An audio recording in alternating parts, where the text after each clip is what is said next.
अब आते हैं कॉम्प्लेक्स एनालिसिस के कुछ क्वेश्चंस और सॉल्व कर लेते हैं, टाइम बचा हुआ। चले।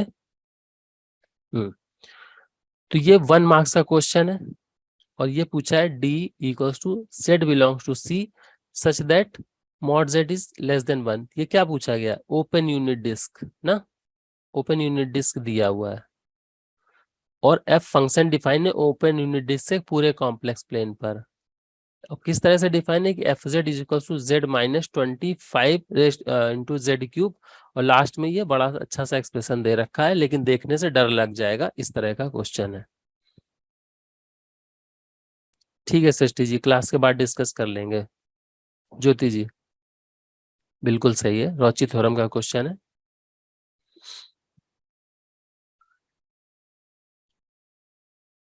हम्म फिर स्टेटमेंट पूछ रहा है कि F has 3 zeros counting multiplicity in D. D के अंदर मतलब यूनिट डिस्क के अंदर, यूनिट डिस्क के अंदर 3 जीरोस हैं। और फिर कह रहा है F has 1 zero in you. You क्या है? एनएलएस है, -1 सॉरी 1/2 से 1 के बीच का एनएलएस है। ठीक है, इस तरह से पूछ रहा है। फिर इसमें ऑप्शन दिए हुए हैं कि P is true but Q is false, P is false बस Q इज ट्रू। फिर वो कह रहा है बोथ ट्रू है, फिर कह रहा है लास्ट में बोथ फॉल्स है। चलो देखते हैं, रॉची थ्योरम यूज करेंगे। तो जीजेड इज इक्वल टू हमने मान लिया -25 z⁻³ और एच जेड मान लिया बाकी रिमेनिंग पोर्शन। और जब हमने इस पे mod Z is equal to 1 के लिए किया, mod Z is equal to 1 के लिए किया, तो हमें मिल गया कि एच जेड की वैल्यू जो भी आएगी, देखो 1 प्लस करके ये सारी चीजें हैं, सब डिनोमिनेटर में जा रहा। अब इन सबको ऐड करोगे तो आप जान जाओगे ये कभी भी ज्यादा नहीं होगा। किससे? जीजेड, क्योंकि हमारा 25 आया है, तो इसको ऐड करके देख लो। वैसे इतना फील भी हो जाता है एग्जाम में। अब इसको आप कैलकुलेट करने चले गए तो टाइम चला जाएगा, लेकिन यहाँ से आपको दिख रहा है ये 25 से ज्यादा वैल्यू तो नहीं हो सकती ना।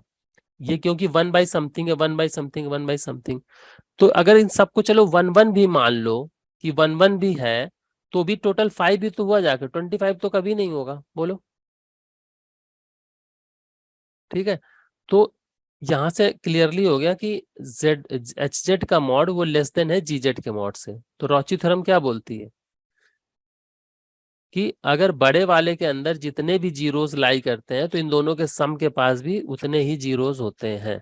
तो जी जेड के पास कितने जीरोस हैं? यहां से देखो -25 z⁻³ तो z इज इक्वल टू 0, मतलब ओरिजिन पर कितने हैं? ऑल एट ओरिजिन, इस जी जेड पर, पूरे फंक्शन पर नहीं, इस जी जेड पर 3 जीरोस हैं।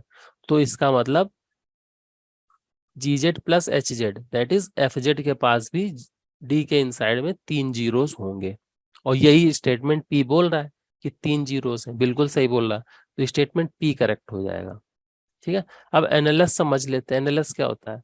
जैसे ये हमने ले लिया mod Z is equal to 1, unit circle, unit disc, disc होगी तो equal less than equal to लगाना पड़ेगा। ये यूनिट सर्किल है, इसके अंदर के पॉइंट्स याद कर रहा। तो जब हमने हाफ रेडियस का यूनिट, हाफ रेडियस का सर्किल लेंगे तो उसको हम बोलते हैं mod Z is equal to 1/2, 1/2। तो ये हो जाएगा। अब कह रहा है इसके अंदर वाले जीरोस हटा दो और यहाँ वाले जीरोस बता दो। तो बेटर है कि हमको ऐसा जीरोस पता करना तो पता नहीं है। ठीक है, अब आप देख सकते हो जो पॉलिनोमियल गिवन है एफ जेड, वो कितने डिग्री की है? 11 डिग्री की है, बोलो। देखा है ना क्वेश्चन में? 11 डिग्री की पॉलिनोमियल है। हमने बता दिया इस यूनिट सर्किल के अंदर यहाँ पर कितने जीरोस हैं? 3। तो बाकी कहाँ हो गए? 8। 8 अंदर हो गए। तो जो बाहर हो गए यूनिट सर्किल के, जो बाहर है उनकी तो बात ही नहीं करेंगे। तो इसके अंदर अगर बहुत ज्यादा होंगे तो 3 होंगे, और अगर 1 या 2 या 3 जितने मिल जाएंगे बाकी यहाँ पर हो जाएंगे। यही तो होगा, बोलो। ऐसे ही निकालते हैं। तो हम अंदर वाले सर्किल का और निकाल लेते हैं। तो सीधे हम रख देते हैं, यही चीज मैंने लिखा। F Z is a polynomial of 11 degree, F Z has 11 zeros in the complex plane C. तो एफ जेड के पास 11 जीरोस होंगे कॉम्प्लेक्स प्लेन में, but we have find that 3 zeros of F Z are inside unit disk. तो अब हम mod Z is equal to 1/2 पर check कर लेते हैं। और जब mod Z is equal to 1/2 पर देखेंगे तो हम देखते हैं 25/8 मिल रहा है यहाँ से। तो 25/8 भी आपका 3 से ग्रेटर हो गया, ग्रेटर देन 3। और जब हम इनको ऐड करेंगे, देखो हाफ है, ये और ज्यादा छोटा चला जाएगा, 1/2 से ही बहुत छोटा है, ये और छोटा है, ये और छोटा है। इन सबको जोड़ेंगे तो ये भी हमारा कभी भी 3 से बड़ा नहीं होगा। आप इसको भी कैलकुलेट करने की जरूरत नहीं है, आप यहाँ से फील कर सकते हो, महसूस कर सकते हो कि नहीं। हाँ, तो सारे के सारे जीरोस कहाँ हो जाएंगे, 3 जीरोस वो फिर से ओरिजिन पर मिल जाएंगे। तो तीनों जीरोस हमको कहाँ मिल गए, mod Z is equal to 1/2 पर। तो एफ जेड के सारे जीरोस भी mod Z is equal to 1/2 के अंदर मिल जाएंगे। अब देख लो, हमको यहाँ पहले क्या बोला था, पहले जो हमने लगाई थी रॉची थ्योरम, वो बताया कि हमारे 3 जीरोस इस पूरे के अंदर है, इस पूरे के अंदर। बाद में इसको और छोटा करके हमने बता दी, नहीं नहीं, 3 जीरोस इसके अंदर है, इस वाले के अंदर। जब हमने 1/2 लगाया, 1/3 पुट करेंगे तो शायद वो भी मिल जाए, लेकिन हम वहां तक नहीं जाएंगे, 1/2 ही पूछा। 1 इसी के अंदर 3 जीरोस है, तो अब बताओ, इस पूरे के अंदर बोल रहा है कि 3 जीरोस है, दूसरा स्टेटमेंट बोल रहा है यहाँ 3 जीरोस है, तो अब इसके बीच में कितने बचे, कुछ नहीं, इसके बीच में तो कुछ नहीं बचा ना। तो सब्ट्रैक्ट करके आप जीरो कर सकते हो। मींस हम ये गारंटी के साथ कह सकते हैं कि एनएलएस के अंदर कोई भी जीरोस नहीं होगा, ठीक है। जबकि वहां कह रहा है कि हैज 1 जीरो, 1 जीरो, बिल्कुल गलत बात है, 1 जीरोस तो नहीं होगा, तो क्यू स्टेटमेंट हमारा इनकरेक्ट हो जाएगा। तो ऑप्शन वाइज अगर देख लेते हैं options. P is true but Q is false, option A should be correct, A correct होना चाहिए, ठीक है। तो जिसने जिसने ए किया होगा उसको पूरा मार्क्स फिर मिलेगा। इसमें जब रूट्स ऐसे पूछता है Z less than equals to A greater than equal to B, तो उसमें घटाते हैं क्या?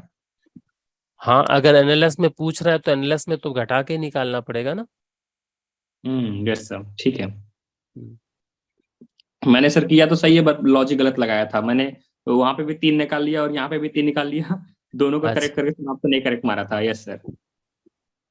दोनों करेक्ट तो नहीं होंगे ना फिर, क्यू वाला तो नहीं सर, इनकरेक्ट हो। दूसरे वाले को इनकरेक्ट इसलिए बोला कि बोल रहा था कि उसमें भी 3 रूट आ रहा है मेरे हिसाब से।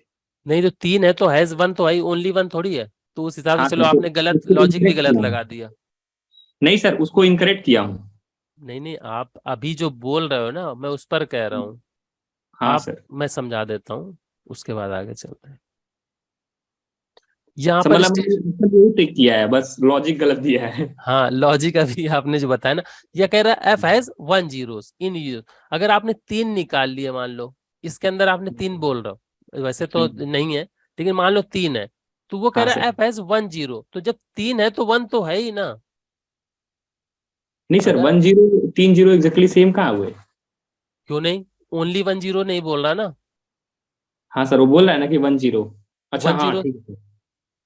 अगर आपके पास 1000 रुपए है, मैं आपसे बोलूँ आपके पास 20 रुपए है क्या, मुझे जरूरत है, तो आप क्या बोलोगे, एग्जैक्टली 20 नहीं है मेरे पास, है, हाँ सबसेट सर। तो होगा ना आपके पास। तो ये बस ये बोलता, अगर F as only 1 zero in this, तो ये स्टेटमेंट गलत होता। लेकिन हम, मैं आगे के लिए बता रहा हूँ, कभी भी 3 जीरो भी अगर एनएलएस में मिल जाते आपको, 3 जीरो एनएलएस में मिल जाते, तो आप ये वाली स्टेटमेंट को करेक्ट करके आओगे फिर, इसको फॉल्स नहीं बोल सकते कि इनकरेक्ट है, क्योंकि यहाँ ओनली वर्ड नहीं यूज किया हुआ है। एफ फिर एज इसी वन में जीरो लेस तो है देन तो। इक्वल टू और sir greater than equal to में बहुत दिक्कत होता है सर ऑप्शन को टिक करने में। जैसे चलो कोई चीज अगर मान लीजिए ए ग्रेटर देन 0 आ गई, तो सर ऑप्शन में दिया होता है ए इक्वल टू 0 और ए ग्रेटर देन 0, तो उसमें क्या कौन सा ऑप्शन लगाएं?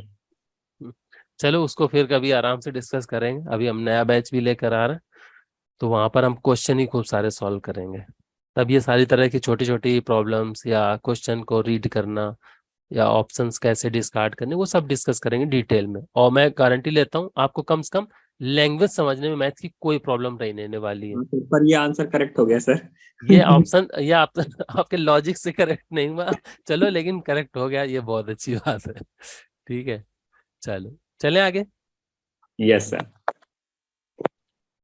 तो कॉम्प्लेक्स एनालिसिस के ही नए क्वेश्चन पर चलते हैं।